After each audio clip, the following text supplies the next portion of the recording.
My remarks today are about school standards and academic performance. But before I delve into this, I do want to address the issue that many young women coming forward with their experiences of sexual assault while they were school students. Firstly, I do want to acknowledge in some respects, the strength and the courage that many of those girls and young women have in coming forward and telling their stories. And I've got to say, I've just been astounded by the numbers who have come forward. And this is a really serious issue that all of us need to face across society. It's not just in schools, but it's right across our society. And certainly it's something the government's taking very seriously. I think state governments are, and I think corporates and others. And we've got to continue to do that work. From the schooling perspective, the issues of respect and consent are already part of the national curriculum. It's already part of most state-based curriculums as well, but I can inform you that we'll soon be having some new resources available to state and territory governments, to their schools and to Catholic and independent schools as well. A program called Respect Matters, which has been developed by a series of experts, and I think that will also make a considerable contribution to this effort. Today, however, I want to focus on another critical question in our schools, and the question of school standards and how we can once again lift Australia into the top group of nations in school education attainment. In 2019, the education ministers from each state and territory, along with the Federal Education Minister, Minister Tehan, came together to issue what was called the Alice Springs Declaration. And this declaration was the fourth of its kind over the decades from education ministers. And it set out a clear ambition, and it was the following. Our vision is for a world-class education system that encourages and supports every student to be the very best that they can be, no matter where they live and what kind of learning challenges they may face. Now, I've got a long-standing commitment to this vision, and certainly as the Federal Minister for Education, as of late last year, I commit myself and our government to this central aspiration, to give every individual the opportunity to reach their potential. And to achieve this aspiration, we must focus on excellence as well as equity in education, because the declaration itself, it of course includes the disadvantaged, but it's about all children reaching their potential. And we've got to remind ourselves that our school system is there for all children, the least advantaged and the most bright, and about every single one of them having the opportunity to reach their potential. And my argument today is that we're not yet living up to this aspiration of a world-class education system set out in that declaration. In fact, on many international benchmarks, we've actually fallen further behind on that aspiration over the last couple of decades. And I want to take you through some of that evidence and then outline a few places where I think that we can do better to try to set ourselves on a better trajectory. I also want to outline that I think that we need to set ourselves a new ambition, and that is that we have a new goal of being amongst the world's best within a decade, a place where we used to be. Now, I've only been Education Minister for 2 or 3 months now, but I've been involved in the school policy space for the better part of a couple of decades now, working with Brendan Nelson back in the early 2000s, working on some of the toughest challenges up in Cape York Peninsula as Noel Pearson's Deputy Director, one of the founders of Teach for Australia, and indeed in my early parliamentary career on the Education Committee and heading up a task force for the Coalition. I've learned over that time that there's no silver bullet in education, and I'm sure the experts in this room would agree with that. I see David DiCavello actually there as well, falling asleep, David. The head of ACARA, meditating. But I know that there's no silver bullet in education, but I also have learnt over this time that there is good evidence of what works, and if you apply the evidence and you're focused, then it's amazing what can be achieved. And that, I think, has to be the guiding principle for us. Where I wanted to start the discussion, though, today is actually on school funding. You know, I've watched or been involved in the school funding debates for close to a couple of decades, and I guess I'm pleased to say here that the school funding wars are over, and that's a good thing. You look back over the last 2 decades, and our funding on a per capita real basis has increased by 60%. Since 2013, when the Coalition came to government at the federal level, we have increased our funding already by 80%, and we commit to a further 40% increase by 2029. That's locked in. We've also locked in the National Schools Resourcing Standard benchmark, which the states and territories and Catholic education systems, independent schools have agreed to as well. So we've now got that agreement on the school funding. And what that means is that we can then shift our focus and much more focus on what we do with that funding and the best place for that funding to get better outcomes, rather than focusing on how much it should be or the division between the sectors. Now, I mentioned at the outset that over the last 2 decades, international benchmarks suggest we are moving away from the joint ministerial aspiration of a world-class education system. In fact, our standards over the last 2 decades have dropped both in absolute terms and relative to other countries. Consider some of the evidence, and what's called the Pisa Results are the most authoritative on this. They're the OECD global tests of 15-year-olds. And since 2000, Australia's performance in reading has declined to the equivalent of 9 months of schooling. In maths, we've fallen by 14 months of schooling, and in science by 11 months of schooling. I.e., a 15-year-old today is 14 months behind in maths of a 15-year-old in 2000. And this decline has been consistent across different groups of students. Our top students are less likely to score in the highest bands, and our lower performing students are more likely to have fallen below the proficient standard. And the problem is not a growing divide in student results, it's a decline in performance, unfortunately, across the board. Now, as our student results have fallen, we've also dropped behind other countries. Again, you look at the rankings which the OECD put together. In the early 2000s, we ranked 4th in reading, 8th in science, 11th in maths. We've always typically been amongst that top cohort of nations.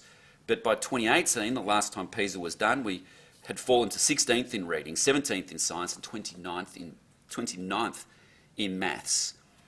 We're certainly been significantly outperformed in our neighbourhood by the Asian tigers. Singapore today, their 15-year-olds are 3 years in front of Australian 15-year-olds in maths. And many other countries are about 1.5 years in front as well. But even the countries that we traditionally used to be above, that we typically compare ourselves to, the United Kingdom, New Zealand, Canada, they have all jumped us as well in these global rankings, which are based on overall academic performance. Now, if this was our economy, it would be a topic of discussion amongst the population on a daily basis. It would be a front page story almost every day as to how we improve our performance here. I think in part it's not part of the daily discussion because the decline has been gradual over time. It hasn't had a steep step change decrease. And in that regard, it maybe hasn't jolted us, perhaps as we needed to be jolted, but certainly when you look across a 20-year period, that decline has been quite profound. And I think will have consequences, if it's not reversed, on our long-term productivity. Now, there's two other international tests which don't show quite the decline in PISA, and promisingly they're showing in at least the last 2 or 3 years slight upticks in performance, and so I'm hoping that's an early indicator of a turnaround. Now, there's no consensus though as to why our performance has slowly dropped over the last 20 years. It's certainly not because of lack of funding, as I've indicated to you just before with those figures. Nor is it class sizes having grown. In fact, they've got smaller over the years and are considerably smaller than many other countries who outperform us. But as many of you know, and goes in some respects to common sense, these things don't matter as much as what happens inside the classroom.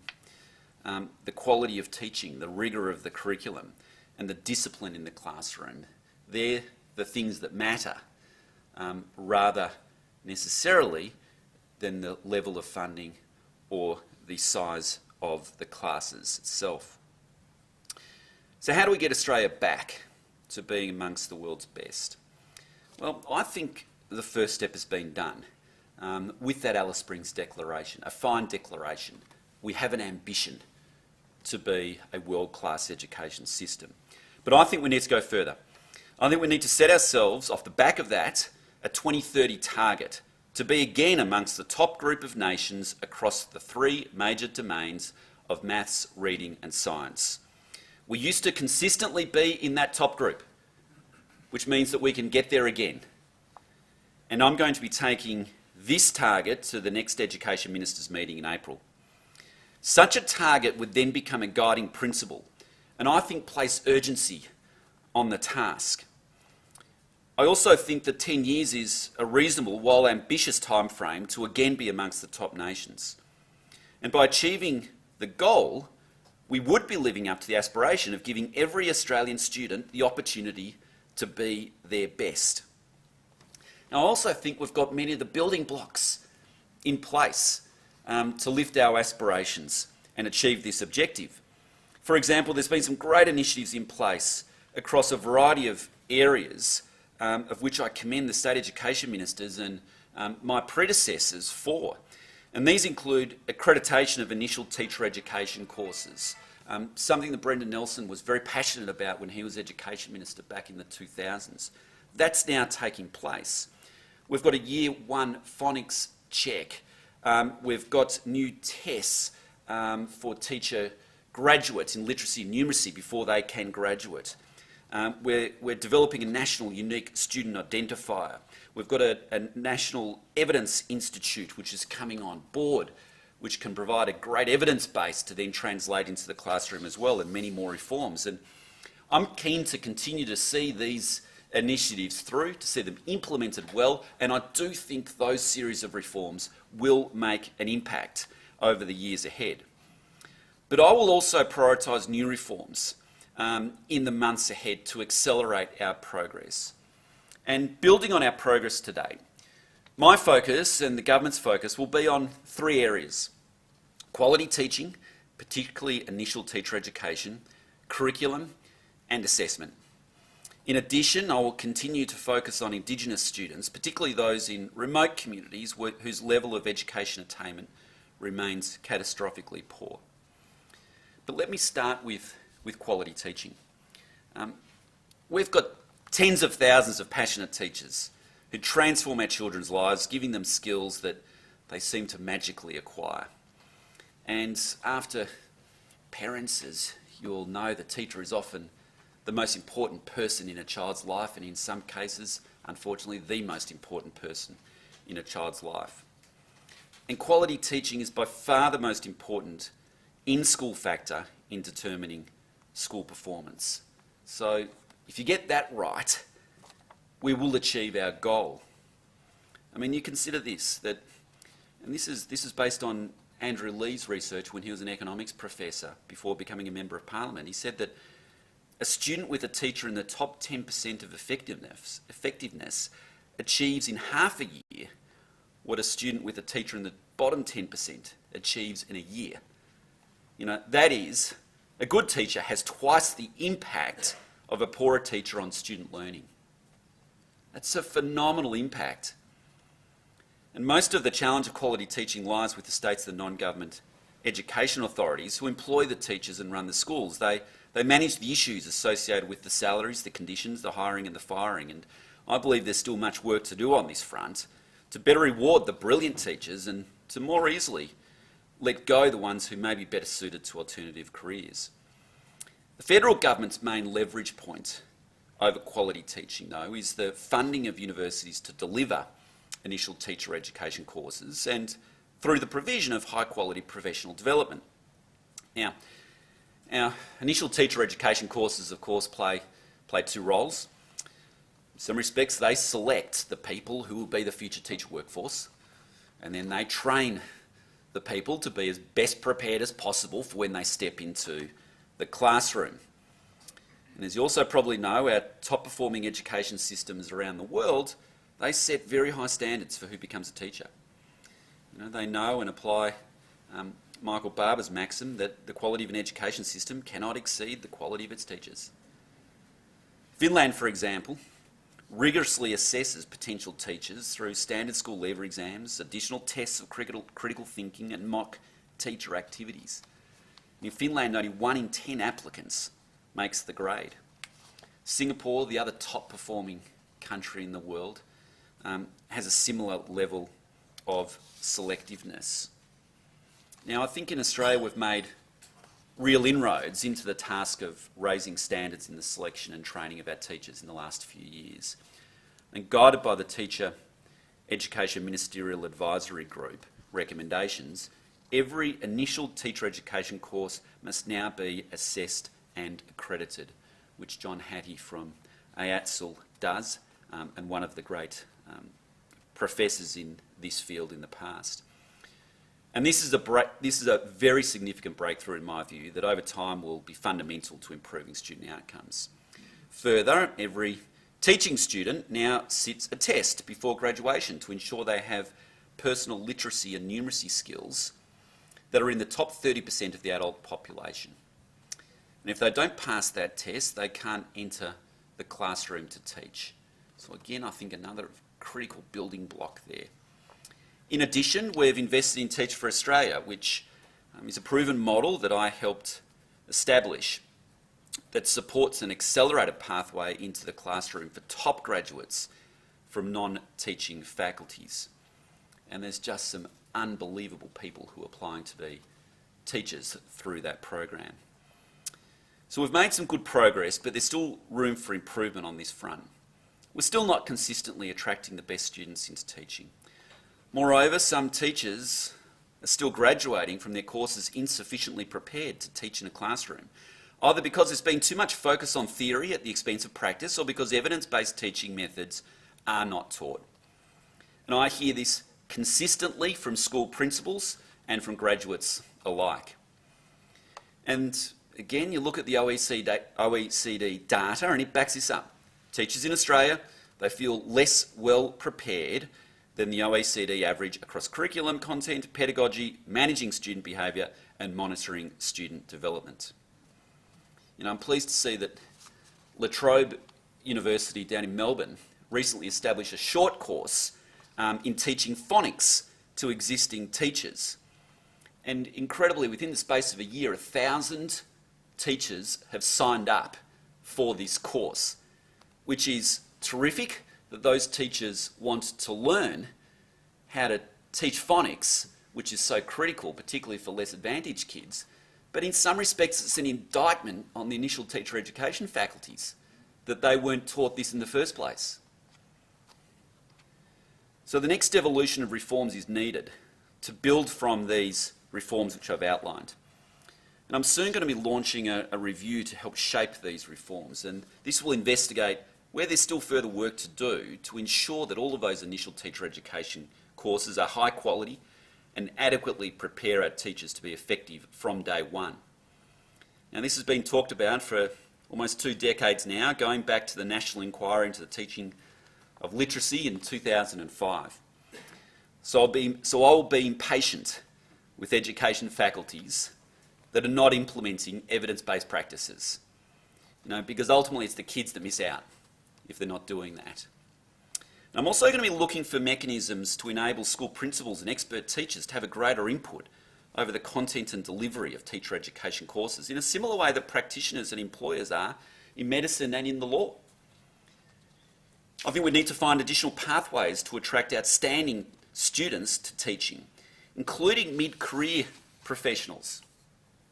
20 years ago, actually when our standards were higher, a person could be trained to become a teacher through a one-year diploma. Now it takes a minimum of a 2-year master's. And so it'd be rare to find a mid-career person who'd be willing to take 2 years off work to retrain and become a teacher.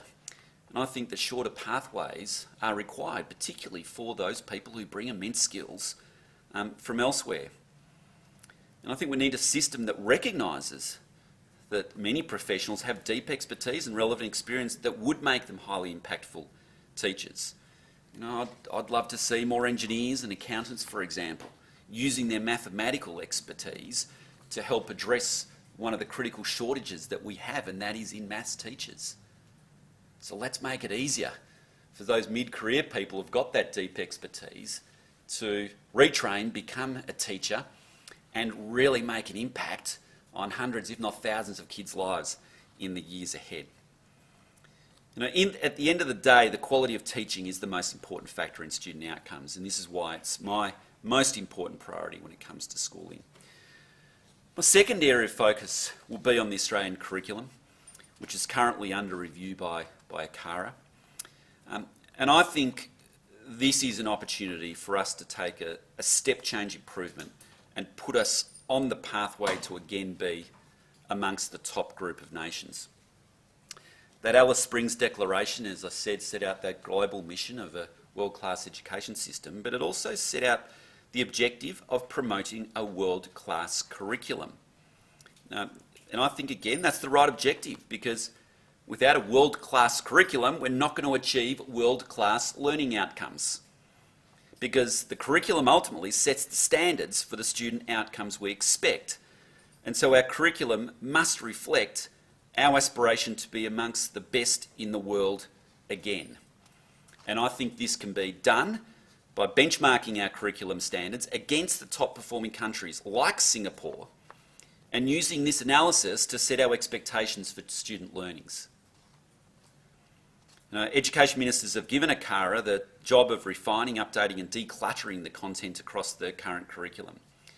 By the start of next year, we should have a more streamlined, coherent and focused curriculum available to be implemented in our schools. Now, I don't think we'll bridge that 3-year gap in mathematics with Singapore overnight, but my hope would be that our revised national curriculum will put us on the pathway over the next decade to get us back somewhere close to where those top performing nations are in maths and in science and in reading. Within the national curriculum content, I'd also like to see greater focus put towards the fundamentals of reading, of maths, of science and of civics and citizenship, because I think these are the building blocks which underpin other content areas and set individuals up for a greater contribution in our society and our democracy. And I'll have a bit more to say on these content areas in the months ahead, including how we can use technology better, by the way, which is important, particularly in the teaching of maths, to make up for teacher shortages. My third priority is going to be assessment. John Hattie, I can't see him here, but he was down. It's his research which tells us that effective assessment and feedback influences student achievement as much as prior cognitive ability. Now, again, that's a significant effect that should make us sit up and pay attention. It's pretty clear that good assessment empowers teachers, putting student data at their fingertips to personalise learning plans and address areas of weakness. It's why our national assessment of student progress, the NAPLAN tests, are so important. And we need to protect the NAPLAN test. There are some critics of this who would like to see these disappear, and I can tell you we won't be moving away from those NAPLAN tests. They're absolutely fundamental building blocks in our education system. But at the same time, we will continue to refine the NAPLAN test to ensure that they are optimised to provide the information that schools, teachers, parents and policy makers need to lift school standards. The shift to online assessments will be completed in 2022, which will help us deliver results faster so that you can do the test, the teachers can get the results back and make adjustments immediately. And this year we'll assess other opportunities to adjust the tests or their implementation. NAPLAN assessments, of course, they must be supported by a whole range of other assessments. Great teachers use formative assessment on a daily basis or a weekly basis to assess student learning and identify where more instruction and support is required, and we'll be doing more over the months and years ahead to embed formative assessments in every classroom in the country, including developing a repository of proven assessment tools that teachers and parents can use in the classrooms and indeed at home to see how children are performing. Finally, I touched at the outset saying that a big focus of mine will continue to be on Indigenous students, particularly those in the remote areas. And again, this has been a long-term commitment of mine, and where I spent a few years working up with one of our greatest Indigenous leaders, Noel Pearson. There's no simple solutions in this space, but again, I think that more can be done. And I think one of the areas that I'll be looking at closely here, above and beyond what we already have in place, is a greater focus on the early years so that our kids don't start school from behind, which many of them actually do. Ladies and gentlemen, school education is a topic that every person has an experience with. Everybody's been through school. Everybody who has children has a view on their schools, their teachers, and how we can improve things. By and large, Australian schools do very well. I don't want you coming away from this suggesting otherwise. We have brilliant teachers who literally transform kids' lives. And at the Broad, we should be very proud of what they do, what the schools do, the public schools, the Catholic schools, the independent schools, who are all critically important. But I think we can do more. And that's what I think we should set our aspiration for. That by 2030, once again, we should be amongst that top band of education nations. And so that's what I'm committing us to, setting that target today and laying out some markers as to what some of the things that we can do to reach that objective. And I'll be working closely with the state and territory ministers, with Jacinta and the independent school authorities to implement this vision. Thanks very much, everybody.